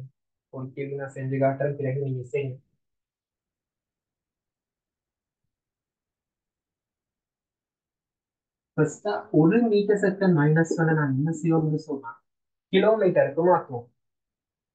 கிலோமீட்டர் அவர் மைனஸ் ஒன்னுக்கு 1 மீட்டரை கிலோமீட்டருக்கு மாத்த என்ன செய்வீங்க? எல்லாருக்கும் தெரியும் 1000 மீட்டர் ஓ லெவல்ல பார்த்த மாதிரி சொன்னா 1000 மீட்டர் 1 கிலோமீட்டர். அப்ப எனக்கு ஒரு 7000 மீட்டர் தாராங்கன்னு சொன்னேன். ஒரு கிலோமீட்டருக்கு மாத்த என்ன செய்வோம்? 1000ஆல பிரிப்போம். 1000ஆல பிரிப்போம். அப்ப இங்கேயும் என்ன செய்வோம்னு சொன்னா மீட்டரை மீட்டரை 1000ஆல பிரிக்கிறதன் மூலம் என்ன செஞ்சு கொள்ளலாம்? கிலோமீட்டருக்கு மாற்றிக் கொள்ளலாம். ரைட்? மீட்டரை 1000ஆல் பிரிக்கிறதன் மூலம் கிலோமீட்டருக்கு மாற்றிக் கொள்ளலாம். இத இன்னொரு மெத்தட்லையும் சொல்றேன் பாருங்க. இது இன்னொரு மாதிரியும் சொல்றேன். இப்ப எனக்கு என்ன செய்யணும்னா கிலோன்னு சொன்னா யாரு? கிலோன்னு சொன்னா 13. அப்ப 13 வேணும்னு சொன்னா நான் என்ன செய்யணும்? மேலையும் கீழையும் 13ஆல பெருக்கணும். மேலையும் கீழையும் 13ஆல பெருக்கணும். மேலையும் கீழே 13ஆல பெருக்கணும்.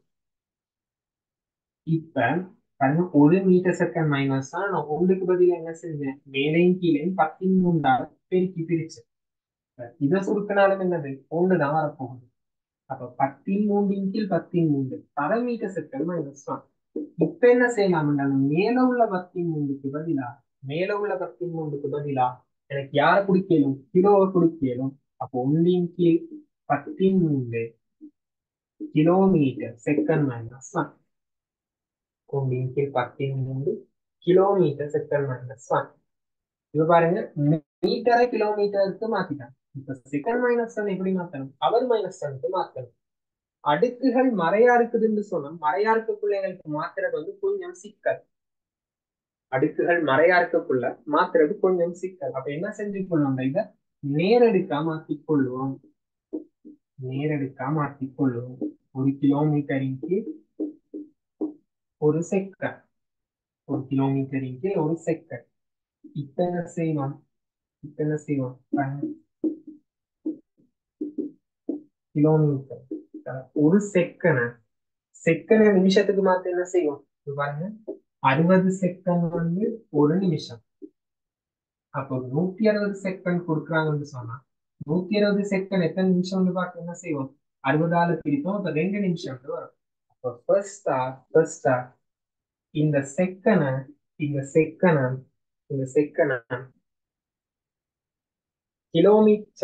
நிமிஷத்துக்கு மாத்த. செகண்ட் நிமிஷத்துக்கு மாத்தினாதான் நிமிஷத்துல இருந்து அவருக்கு மாத்தலாம். அப்ப செகண்ட் நிமிஷத்துக்கு மாத்த நாங்க யாரால பிரிப்போம்னு சொன்னா 60ஆல பிரிப்போம். செகண்ட் நிமிஷத்துக்கு மாத்த நாங்க 60ஆல பிரிப்போம். இப்ப என்ன மாறிடுச்சு?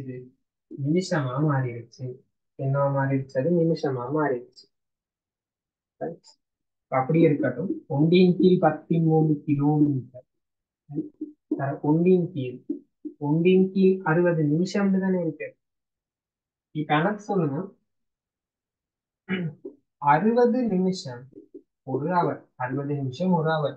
அப்போ ஒரு 300 நிமிஷம் எத்தனை அவர்னு கண்டுபிடிக்க என்ன செய்வோம்? 60ஆல பிரிப்போம்.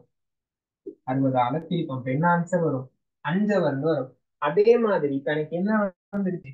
நிமிஷத்துக்கு மாறியாச்சு. அந்த நிமிஷத்துக்கு மாறினவரை என்ன செய்ய போறோம்? நிமிஷத்துக்கு மாறினவரை இப்படி எழுதுவோம். இன்னும் குழப்பிக்கொள்ளுங்க. இது நிமிஷம். ஏதோ ஒரு நிமிஷம். அந்த நிமிஷத்தை அவருக்கு மாத்தி என்ன செய்வோம்? இன்னொரு 60ஆல பிரிப்போம்.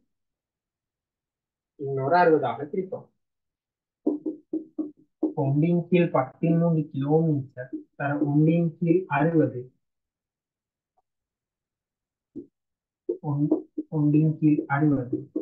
1 கீழ் 60.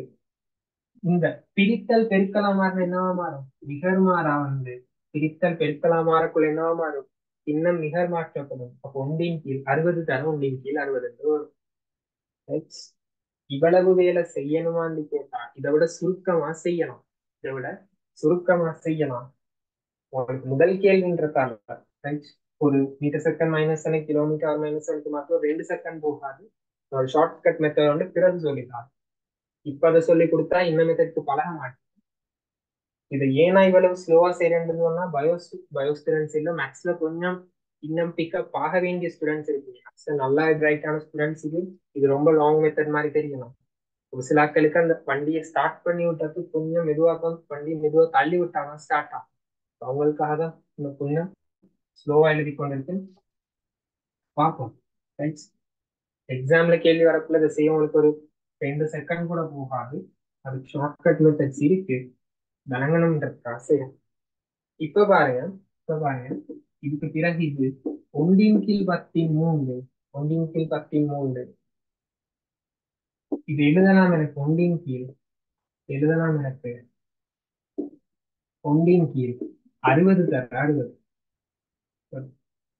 1/60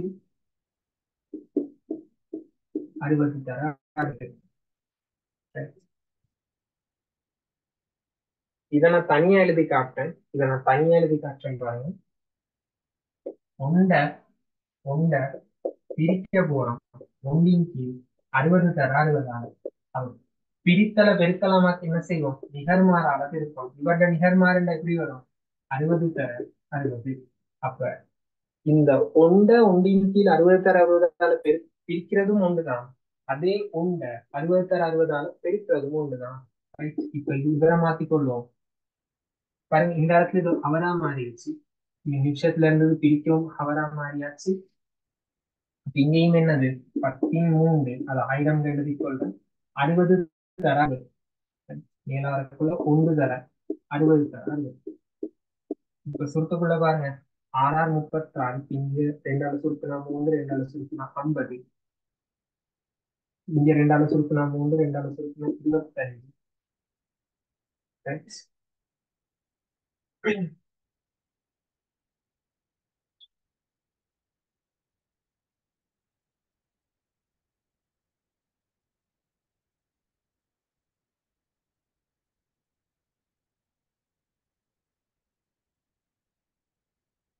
ஒரு நிமிஷம் நீங்க சுருக்கலாம்.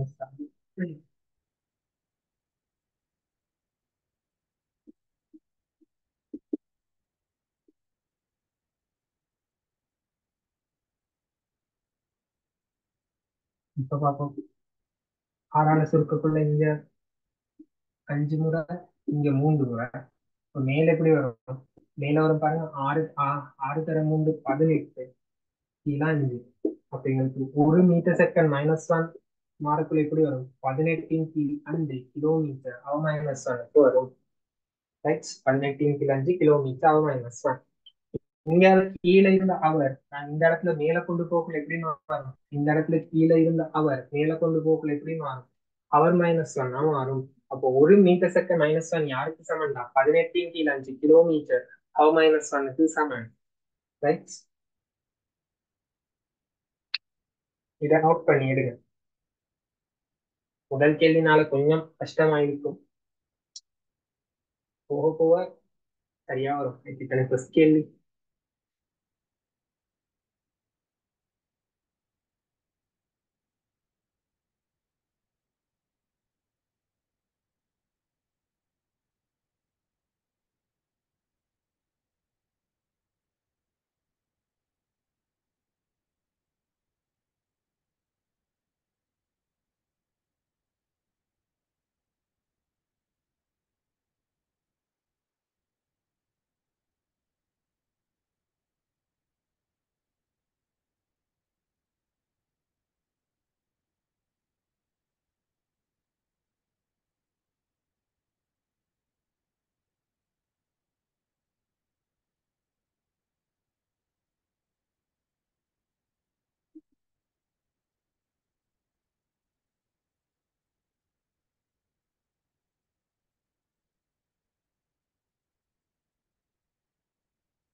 ஒவ்வொரு ஸ்டெப்பா விளங்கி எடுத்ததுல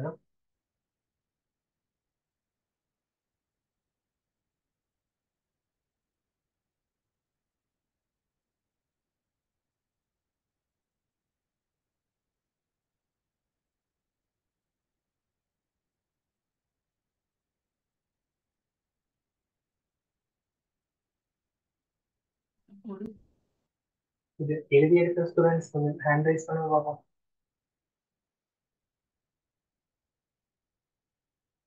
ஓகே ரைட். இப்ப என்ன செய்யலாம்னு சொன்னா, உங்களுக்கு அந்த பயிற்சி 1.2 அந்த மாதிரி இன்னும் கொஞ்சம் கேள்விகள் போட்டுருக்கேன்.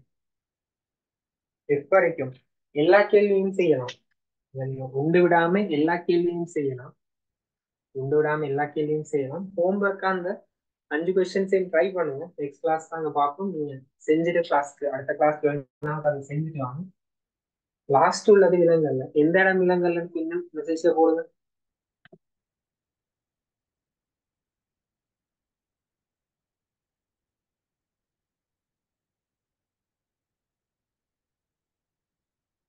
எந்த இடம் இளங்கல்ல கொஞ்சம் மெசேஜ்ல போடுங்க.